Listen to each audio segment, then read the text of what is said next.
Selamat datang kembali di Confucius ID. Sekarang saya akan melanjutkan manhwa kesukaan kalian, SSS Suicide Hunter. Musim dingin. So Baiqiang memasuki gunung. Dia berumur 11 tahun.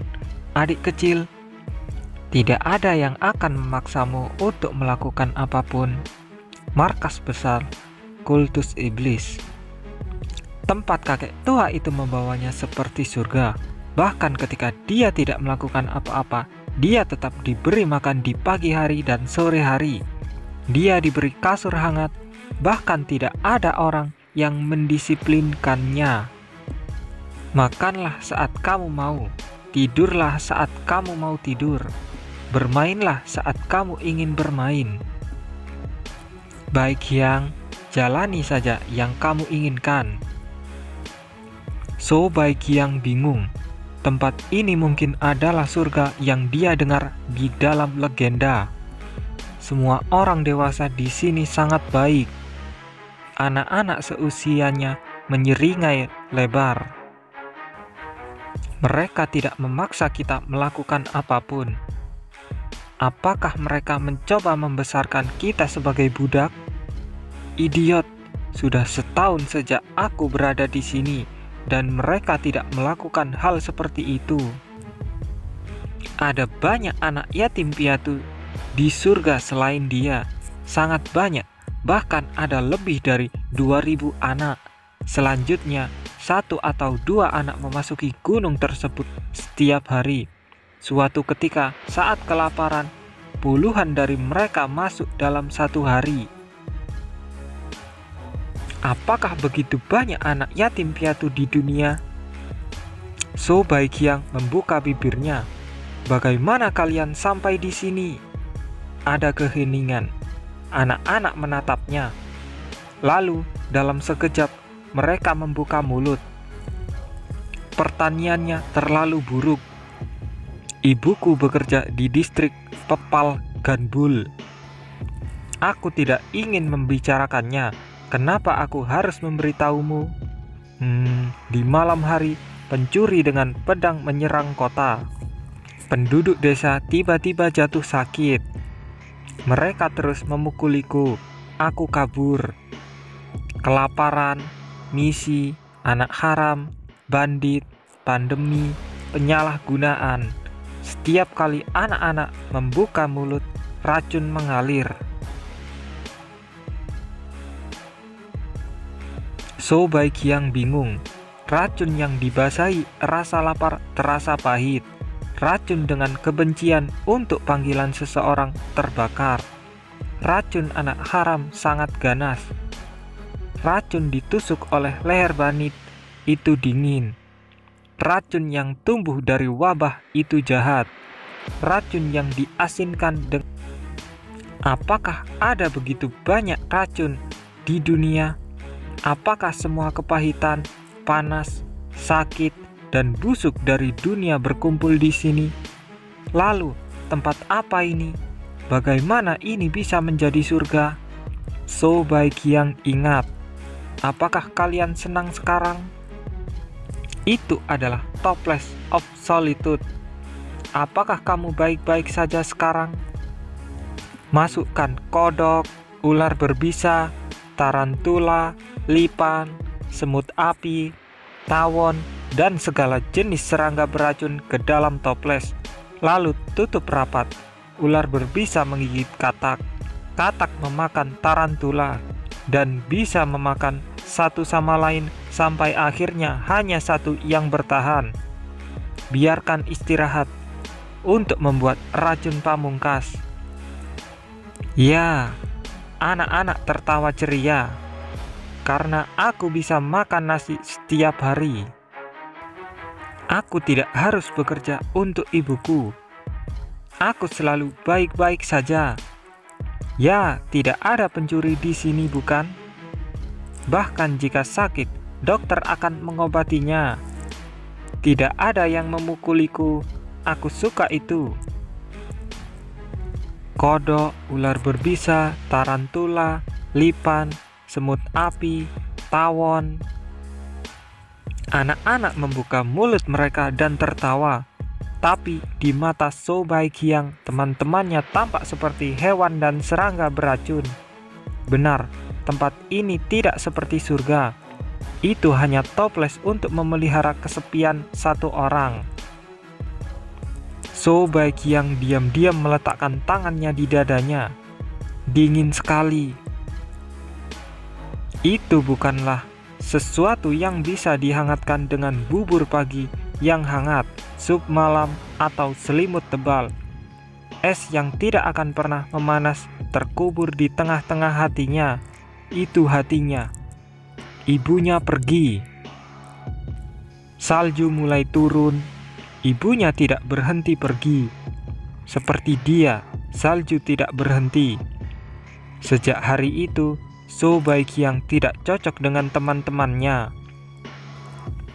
Setiap pagi dan sore, makanan yang dia makan berkurang. Tidur saat kamu ingin tidur. Dia pergi tidur lebih awal dan bangun lebih awal. Dia tidak bermain, sedangkan anak-anak tertawa dan bermain-main sambil menetralkan racun mereka. Witawa, So Baikiang tidak bersosialisasi dengan mereka. Anak-anak bergumam, Baikiang itu aneh. Dia selalu bermain dengan para petani. Aneh. Ya, dia tidak makan nasi dengan sengaja. Kenapa dia bergaul dengan petani? Aku tidak tahu. Hidup saja seperti yang kamu inginkan. Waktu berlalu. Suatu hari, seorang kakek tua datang. Itu adalah kakek tua dari sekte iblis yang membawanya ke sini. Meski waktu telah berlalu, kakek tua itu tidak berubah sejak hari musim dingin itu. Sudah lama sekali sejak kita tidak bertemu satu sama lain, Baikiang. Iya, sudah lama tidak bertemu. Aku ingin menanyakan sesuatu. Gedebuk, gedebuk. Kakek tua itu menghantam tanah dengan tongkatnya. Aku mendengar kamu tidak cocok dengan anak-anak seusiamu. Iya. Aku mendengar kamu membantu petani menanam makanan yang kamu makan dan memanennya. Iya. Aku mendengar kamu membuat semua pakaian yang kamu kenakan dan selimut yang kamu gunakan. Iya. Kenapa? Orang tua itu memiringkan kepalanya. Jika mau, kamu bisa hidup berkelimpahan. Meski tidak mewah, ini adalah musim semi bunga persik. Orang dewasa bertani dan memetik buah untukmu. Kamu hanyalah seorang anak kecil, jadi kenapa kamu bekerja begitu keras? Musim semi bunga persik adalah seperti Shangri-La, utopia tersembunyi di bumi, tak tersentuh oleh politik dunia luar. So Baikiang membuka bibirnya. Keluargamu yang bertani di bagian bawah gunung, kedua putrinya dibawa pergi oleh gubernur. Pak Choi yang bekerja di kebun dipanggil untuk membangun tembok dan putra keduanya meninggal saat dia pergi. Dia mengemukakan ketidakadilan ini kepada gubernur, tapi dia dituduh melakukan konspirasi. Dan bahkan anak sulungnya terbunuh setelah menguburkan jasad kedua putra mereka di kampung halaman. Pak Choi dan istrinya mengabdikan diri di tempat ini. So Baikiang mendaftar semua ini satu persatu. Para petani yang membawa hasil panen kepada anak yatim semuanya terluka oleh dunia. Tidak ada satu orang pun di antara mereka yang tidak memiliki cerita yang menyakitkan. Tidak satu pun. Ini bukan surga. So Baikiang setelah mengamati keadaan para petani. Mereka tidak memberi makan dan mendandani kami secara gratis karena mereka bodoh. Kemudian kakek tua itu bertanya balik, kenapa menurutmu makan dan tidur gratis? Karena mereka ingin kita membalas dendam untuk mereka. Karena penyesalan dan kebencian, Karena mereka tidak bisa memaafkan gubernur dan kota-kota yang menghancurkan hidup mereka. Mereka ingin balas dendam, tapi tidak punya kekuatan untuk membalas dendam, kata Zhou Baiqiang. Aku mengerti. Mereka mengatakan kamu harus belajar dan menguasai seni bela diri sejak usia sangat muda untuk berhasil. Para petani itu, orang-orang yang memberi kami makan dan mendandani kami, sudah terlalu tua untuk memperdalam pemahaman mereka tentang seni bela diri. Tapi mereka bisa bertani untuk anak-anak yang belajar seni bela diri. Kami tidak makan dan tidur gratis. Itulah surga. Itu untuk membalas dendam atas dunia atas nama mereka. Itu adalah markas dari kultus iblis. Kakek tua itu diam. Setelah terdiam beberapa saat, kakek tua itu bertanya, Baiqiang, iya, apakah kamu ingin mengatakan sesuatu kepada dunia? Zhou Baiqiang mengangguk. Iya, tentang dingin. Tentang badai salju musim dingin, tentang hari itu, mengikuti seorang ibu dan melintasi lapangan bersalju, tentang ibu yang terus berjalan menjauh saat mendengar jeritan anaknya, tentang anak yang ditinggalkan, tentang dingin, tentang hati seseorang, aku lakukan, tentang kelaparan, tentang seorang anak yang lahir di distrik Pepal Ganbul, tentang anak haram, tentang anak yang kehilangan keluarganya karena pencuri, tentang seorang anak yang desanya hilang karena wabah, tentang seorang anak yang dianiaya dan dipukuli, tentang semua racun yang mereka punya. Aku ingin bicara banyak. Dunia sangat luas. Banyak hal. Apa yang harus dikatakan tidak terbatas. Kakek tua itu diam-diam menutup matanya.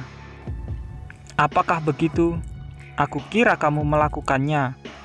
Tenang, jika demikian dunia harus mendengarkanmu. Kakek tua itu membuka matanya. Aku salah satu dari 7 tetua sekte iblis. Aku dikenal sebagai Buddha iblis. Apakah ada Buddha di neraka? Jika tidak ada Buddha di neraka, apa gunanya dia? Meskipun Zhou Baiqiang menyebut tempat ini neraka, orang tua itu tidak mencelanya. Sebaliknya, dia menjawab seolah-olah itu wajar. Baru kemudian Zhou Baiqiang tahu bahwa dia telah memilih jalan yang benar. Baiqiang, kamu lulus tes masuk. Kamu tidak kehilangan dirimu bahkan dengan melimpahnya makanan dan tempat tidur yang nyaman. Jadi racunmu akan tajam. Jadikan aku sebagai gurumu dan panggil aku master. Di masa depan, pedangmu akan berdering menggantikan teriakan yang tak terhitung jumlahnya. Kakek tua itu mengangkat tongkatnya. Kemudian dia meletakkannya di pundak Heavenly Demon muda. Busur, kamu adalah muridku mulai sekarang. Hari itu, Zhou Baiqiang memasuki sekte tersebut. Dia berumur 13 tahun. Bangun, saat itu masih subuh ketika aku bangun. Ada suara seperti berbisik di telingaku. Ketika aku membuka mataku, wajah Heavenly Demon tepat di depan hidungku. Oh, kamu sudah tidak bisa berdiri. Dia benar-benar tepat di depanku. Dia begitu dekat sehingga aku bisa melihat setiap bulu matanya. Saat dia berkedip, bulu matanya terbuka dan tertutup seperti tirai hitam. Aku berbaring di lantai. Heavenly Demon menatapku dalam posisi itu. Sana, Heavenly. Apakah karena aku baru saja bangun, mulutku terasa sesak sehingga aku tidak bisa berbicara dengan benar? Jika kamu masih di sana, aku ingin bangun, tapi tidak bisa. Rasanya kepalaku akan menabrakmu. Melihat betapa fasihnya kamu setelah bangun tidur, tubuhmu pasti baik-baik saja. Heavenly Demon bergerak menegakkan punggungnya.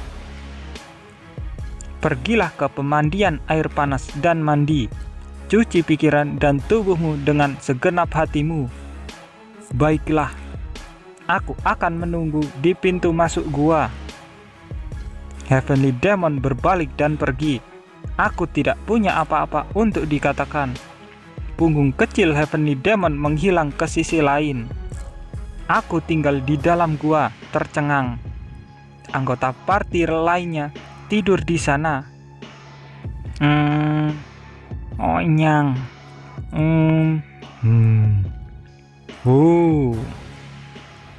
Apakah mereka tenggelam dalam penelitian virus sampai larut malam? Alat tersebar di sekitar alkemis dan medicine king yang tertidur. Viper menyilangkan lengannya dengan senyum lebar, seolah-olah dia berada di dalam mimpi yang sangat menyenangkan. Mimpi macam apa yang dia miliki untuk bisa tidur nyenyak? Aku membuka 3 jendela status psikologis sekaligus. Ya, aku benar. Tidak, kenapa aku harus menjelaskan hal sederhana ini? Kamu tidak akan memahaminya bahkan jika aku menjelaskannya. Bagaimanapun, aku benar. Jadi lakukan apa yang aku perintahkan. Kamu membuatku gila. Kamu sebodoh kutu air, idiot. Tidak, bukan itu yang aku maksud. Tapi, jika kamu hanya memikirkannya, jika kamu berpikir sedikit lagi, kamu dapat memahami logika sederhana ini. Maafkan aku. Ini adalah kemenangan ke-100-ku. Markus, aku juga menang 999.999 kali melawan anak muda yang merupakan alkemis dari sesuatu. Apakah benar-benar tidak ada orang yang menghalangi jalan Sin McAllister menuju kemenangan? Sungguh menyedihkan menyadari betapa hebatnya aku di dunia ini.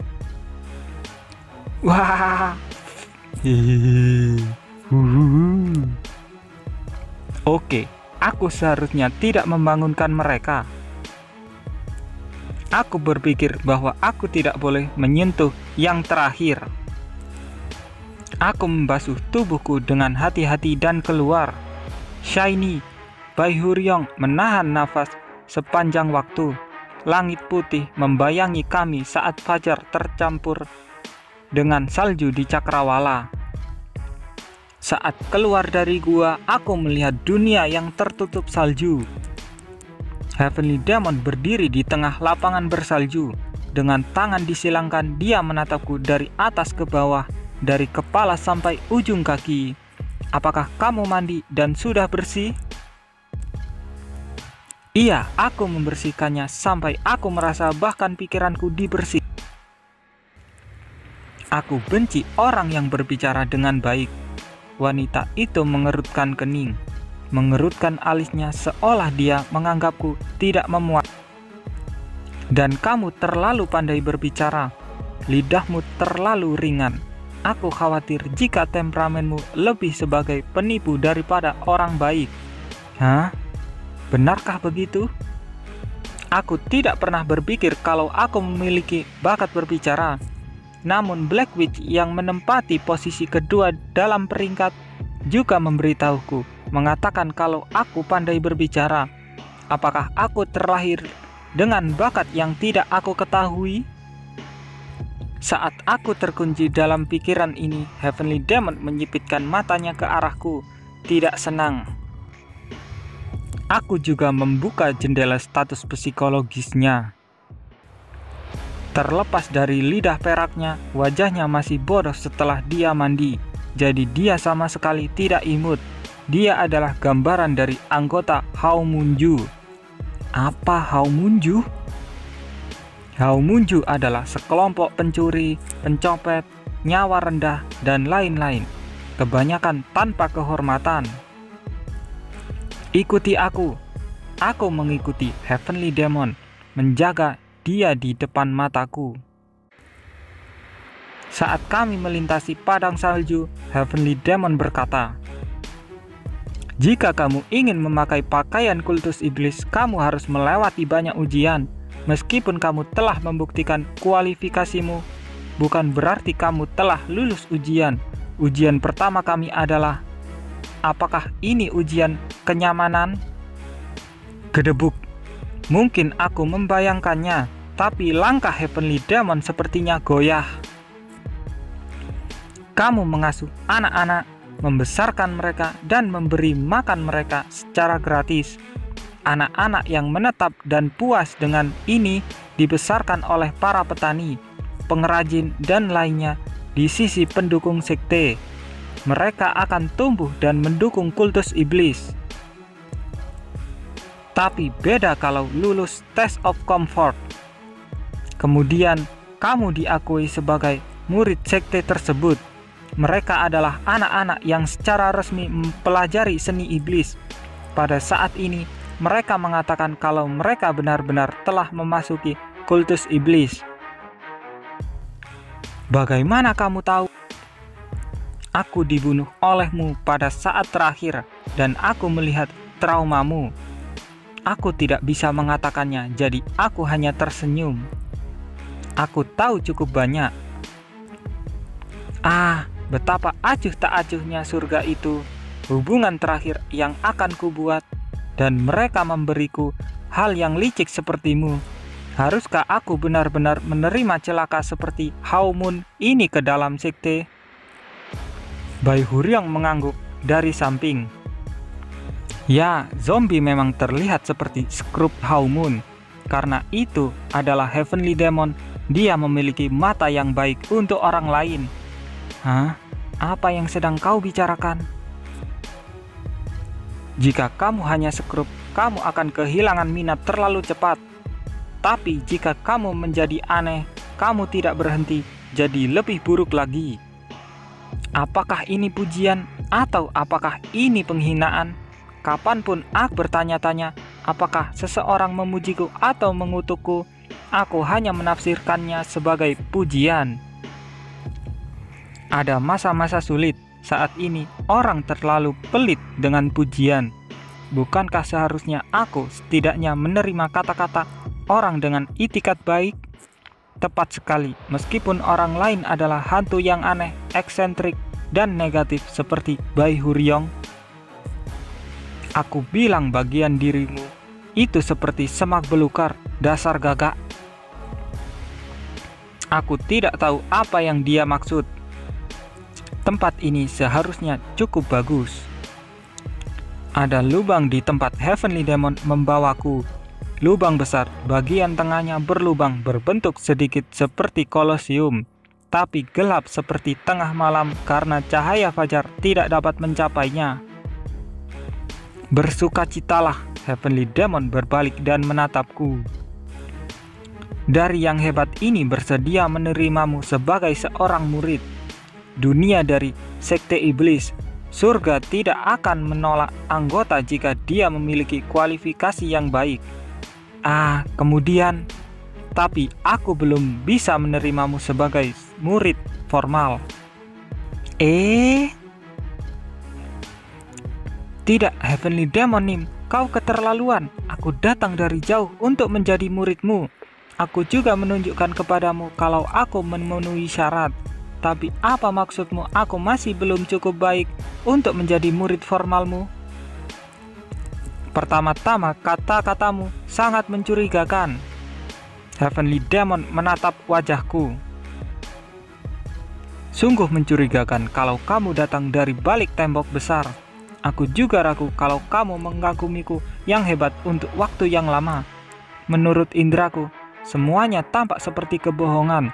Tapi sifatmu sepertinya tidak terlalu keji, jadi aku akan membiarkanmu pergi.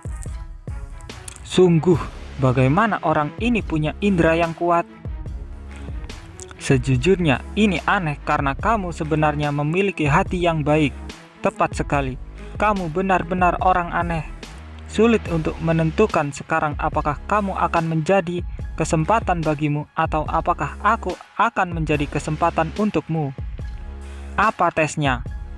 Sana, Heavenly Demon menunjuk ke bagian bawah lubang. Aku melempar Jiangxi ke sana. Dia pernah menjadi guru terkenal di Gang Ho, salah satu orang paling menjanjikan dari sekte kita. Kalahkan Jiangxi itu, kemudian aku akan menerimamu sebagai murid sekte.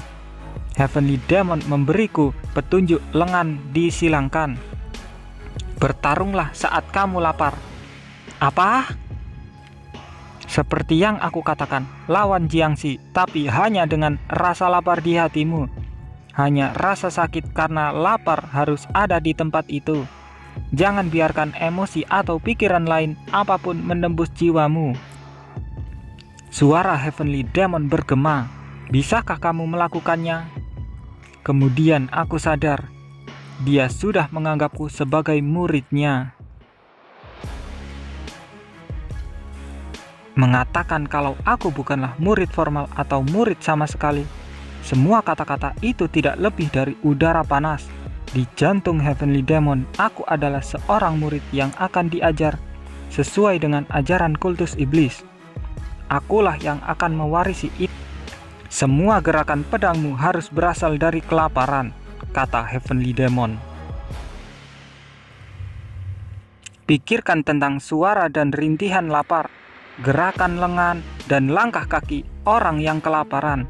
Segala sesuatu, pikirkan tentang itu dan tanamkan dalam pikiranmu. Buatlah itu menjadi keinginanmu. Dengan kemauan ini yang dibuat hanya dari laser rapal, hanya dengan begitu Heaven Demonic Art akan mengungkapkan kekuatan sejatinya. Aku melihat zombie melolong di bagian paling bawah, seragam hitam. Itu sudah tua dan usang, tapi zombie itu pasti mengenakan seragam kultus iblis. Lubang yang menyerupai neraka. Kamu bisa menyebut zombie magang itu seniorku. Aku membuka mulutku. Jika aku mengayunkan pedangku hanya karena lapar, apa yang akan terjadi? Kamu bisa memotong seorang pria yang tidak pernah kelaparan dalam satu pukulan. Heavenly Demon berbicara dengan tenang. Oleh karena itu, kamu dapat melawan setengah dari anggota sekte Justice dengan satu manuver. Jadi itulah kenapa ini dikatakan kuku yang menggores dunia. Pertama, pelajari jalan asa, mati karena kelaparan. Kemudian, pelajari cara galsa, kematian karena dehidrasi. Hanya dengan memahami rasa haus, kamu dapat menggunakan pedang untuk menyerang mereka yang tidak pernah kering dan terpelintir. Berikutnya adalah kematian karena tenggelam. Kamu akan menguasai ke-9 teknik pedang, dan melalui ini kamu akan menjungkir balikkan dunia. Aku memeras gagangnya dengan erat.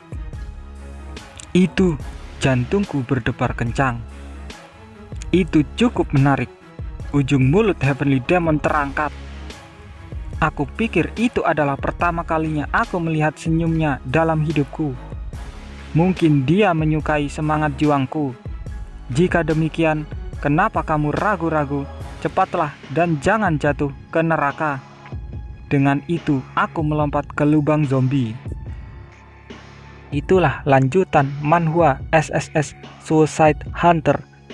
Mohon maaf jika ada salah kata. Tapi jika kalian suka, jangan lupa untuk like dan subscribe channel ini supaya semakin berkembang.